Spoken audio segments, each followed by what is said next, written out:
Did you guys know that you can make money from your portfolio? Yes, you heard that right. Whether you're a designer, writer, developer, or even a digital artist, your portfolio can be more than just a showcase. It can be a money-making machine. So, without any further delay, let's start the video. I am using a1portfolio.com because this platform is multifaceted, and the catch is it's totally free.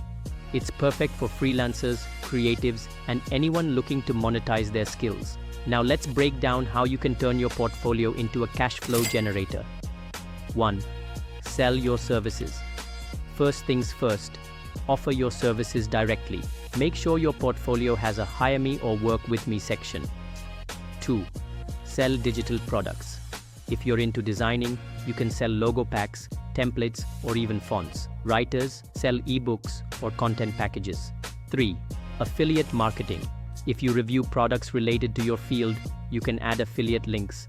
Let's say you're a photographer. You can write a blog about your favorite camera gear and link it to Amazon or any affiliate program. Every sale earns you a commission.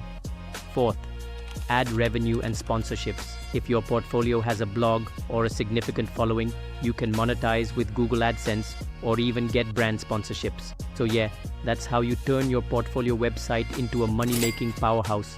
If you found this helpful, subscribe and hit that bell icon for more tips on making money online. See you in the next one.